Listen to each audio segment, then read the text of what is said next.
truth has overcome the lies, the good news of His Majesty in His Christ. And it is vital that we raise our tribal flag, the flag of the conquering lion of the tribe of Yehuda. Millions of Christians throughout the world, Your Imperial Majesty, will regard you as the reincarnation of Jesus Christ. Salam Tanat, Ainai Sterling. Greetings. I am Ras Iadonis, Tafari, or anglicized as Ras Iadonis. I want to share this continuation, another portion of a rant. For lack of a better word, we call it a rant, that we went into for a particular subscriber to the Ethiopian World Net site. And we know we can say many things that are controversial or take certain so-called unorthodox stances concerning issues that we regard as being true and being pertinent to the present reality from a scriptural, we say scriptural, but more from a biblical.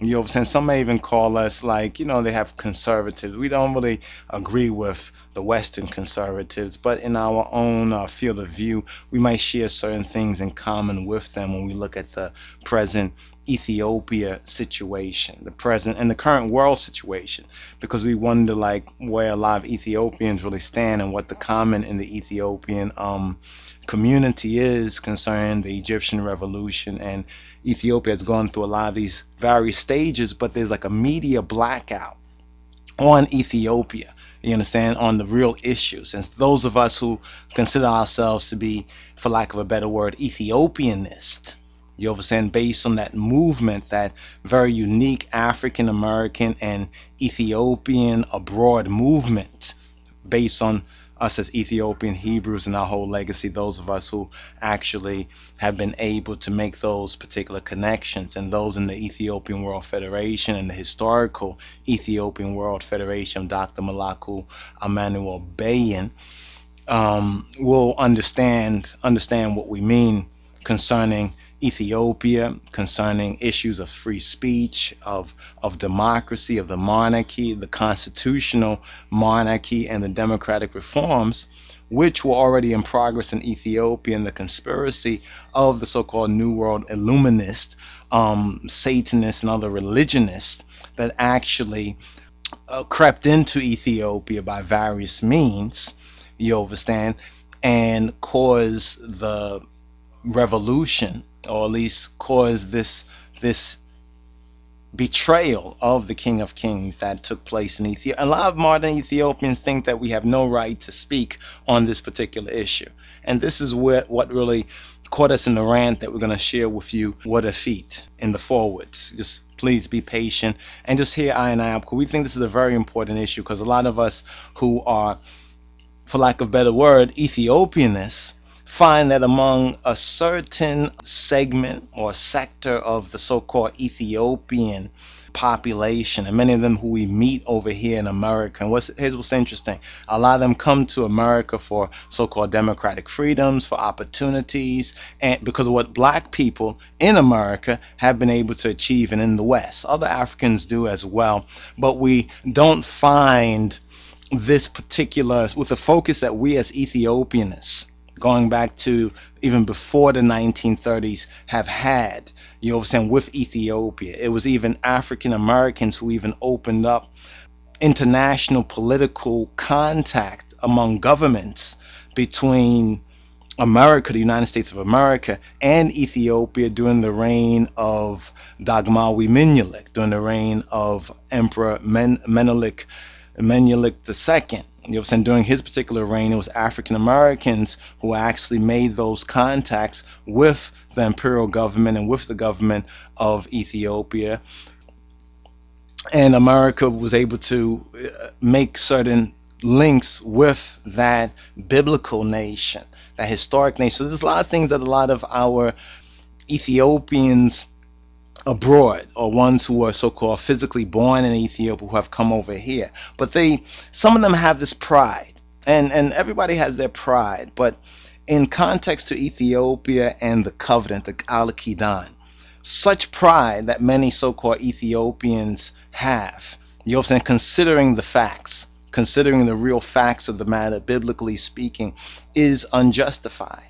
You understand? And worse yet, many of them come to America and they tell the immigration and the other bureaus that they have to go through. And we know this firsthand. They tell them that they are refugees and they've gone through all of this persecution in order to come over here, bring their families over here, and benefit from opportunities that exist in America. And this is their right. You understand? The opportunities there to come over here, this is their right.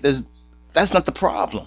You understand? The problem is that they don't recognize that this society, you understand, was only opened up because of mainly the struggle of African Americans, many other different groups vis-a-vis per se, so forth and so on. But when we talk about civil rights, when we talk about a freer, more equal society, even when we talk about women's rights, all these things get their spin-off from the black man struggle in America, from the so-called African American struggle in America. Now, those of us who have graduated to the level of Ethiopianness, who have made that connection historically and biblically, and we have an interest as well as investment in Ethiopia, a racial, not just racial, but a ancestry, we could say racial ancestry with Ethiopia, find it to be very offensive.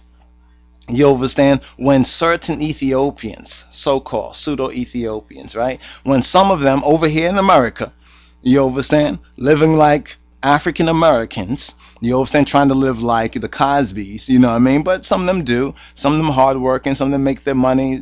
Got some Ethiopian millionaires too. You understand? No problem with that. You understand? But then when they want to benefit from our struggle over here, and even the bridges for Ethiopians to come to the West, especially America, were opened by African Americans. And we have been involved in the Ethiopia, you understand, in Ethiopian affairs, documented going back to the slave trade, but especially in the so-called 19th and especially the 20th century. We find it very offensive when certain Ethiopians say that about Ethiopian history we have no right to comment or to speak, you understand, and they're over here in America demanding the same sort of political and social benefits that exist in primarily, you understand, in America, based on the African American Negro, Ethiopian in America, Ethiopian Hebrew situation, Ethiopian situation. So when they say to us, you understand, that we don't have a right to speak, you understand, about these or to address these issues, we have to go on the record and really put matters in proper perspective.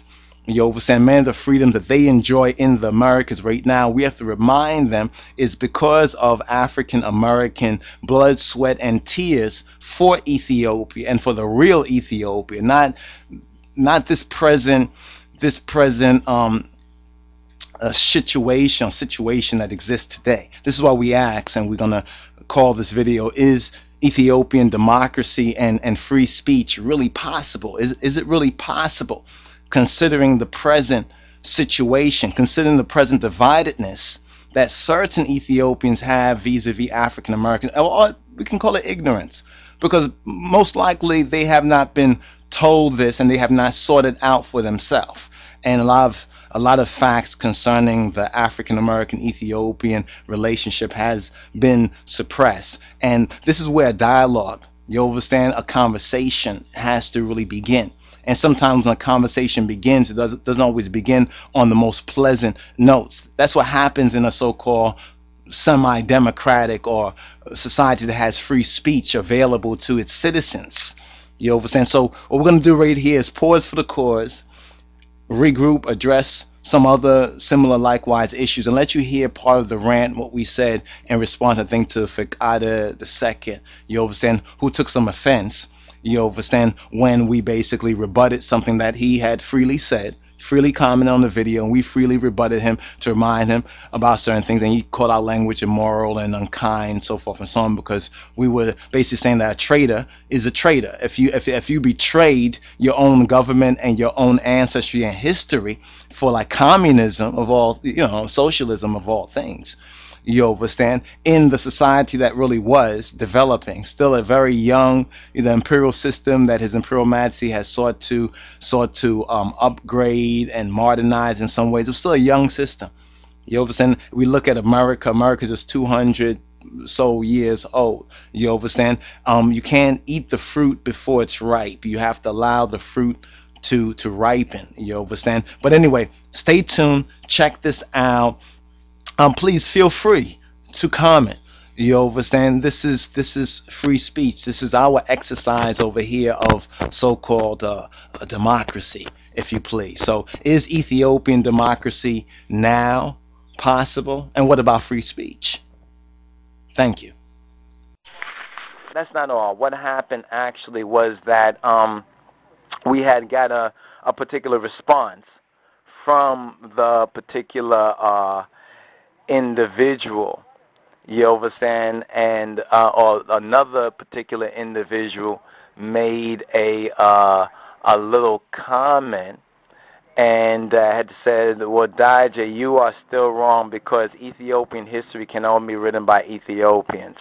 By the way, unless you have whatever agenda or purposely trying to distort the history, for this small comment, you shouldn't have used this kind of immoral and unethical language against me or the one and only truth religion of Ethiopian Orthodox Church. What happened to Tawahedo? This is the question. What happened to Tawahedo in the name of the Ethiopic Church? We can go back to ancient Ge'ez writings and talking about Ethiopian history, historical Ethiopic documents that say Tawahedo. What happened to that word? Why has that word been erased? Why has Tawahedo been erased from the Ethiopic Church, and especially post Great Transgression, post rebellion against the King of Kings? Why has this happened? This individual says, I have been your subscriber because I liked your energy and some of the content so long. They say, Exiabi yikar yebele wodaje. So they say basically, may God forgive me. May God forgive me. You should ask that God forgive you, because in your ignorance you want to leave. So long. Great. Go. You're saying the truth is an offense. You know, the truth is an offense, but it's not a sin. You know what I'm saying? And this message is directed to certain careless Ethiopians, because as we made another comment in response to this individual and the other individual, this is what we said to that particular last comment right there. Quote, this kind of immoral and unethical language, question mark. You say this is immoral and unethical language. What was the unethical language? Calling one's Kahadi, denying our Godfather, the King of Kings. So you support what careless Ethiopians did, not just to the King of Kings, but to Ethiopian history. But here's what I comment. We say this is why Ethiopians, modern Ethiopians, let's qualify it right here, cannot have their own democracy in Ethiopia. You understand? The foundation and the groundwork right now is for even democracy and a democratic movement in Ethiopia, if they really want that. You understand? His Majesty sent you to school, Bagoresu, Tenekasu. You understand? They bit the hand that fed them. You understand? You make a comment, and you were misinformed. This is our response to them. They made a comment, and they were misinformed. Ethiopians of the imperial age, they regarded many of us in the West, as Ethiopians enslaved. And we know this from our own history. We have documentation where this people, many of these people who were brought over here in the chains of slavery, you understand, the slave trade, the Gentile slave trade, were identified in the record, you understand, for long periods of time, when we go back and look at certain documents, as Ethiopians. You understand? So we don't need your approval to be Ethiopians. And you don't understand the offense that many of us in the West, you understand, are under when y'all come over here in refugee status trying to become Americans and live like Americans and be like us, and then when we're trying to identify with our lost heritage, y'all then turn around with this kind of a pseudo kind of not just xenophobia, some kind of a bias, a racism to us. But our comment was that many of those were regarded by true emperors like Edamawi Haile Selassie and also Dagmawi Menelik II as Ethiopians who were enslaved in the Americas. And now your careless generation thinks of us as garbage. Many of y'all think of us as garbage. You'll use us, you'll smile at us, but you'll think of us as garbage. May እግዚአብሔር forgive you all for your false pride and your betrayal of Ethiopia and the covenant. You see, you're trusting in the church, but not trusting in Christ. That's your problem. You're trusting in all of your fathers, your so-called abatoch. You understand? But you're not trusting in Jesus Christos or in His Word. And that word is the Bible, the Metaf Kedus, that's the Bible. But this is just free speech. You see, we're exercising our free speech.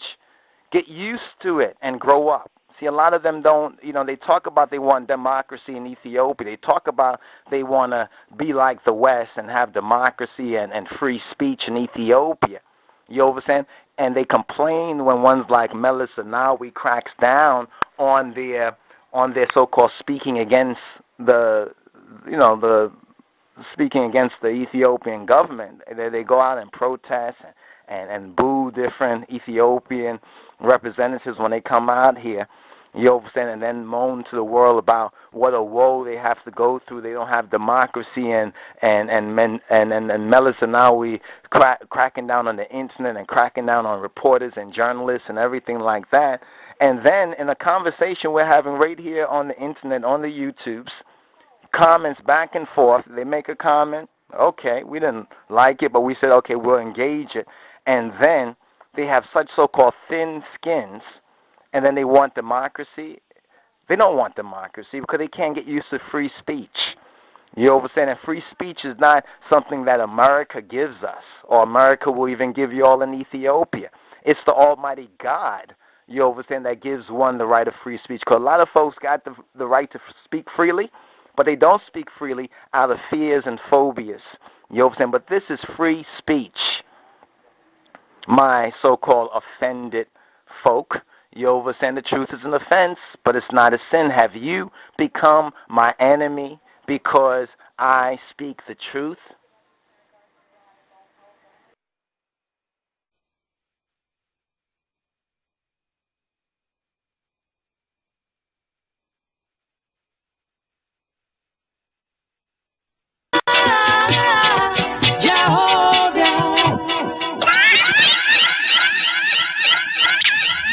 The truth has overcome the lies, the good news of His Majesty in His Christ.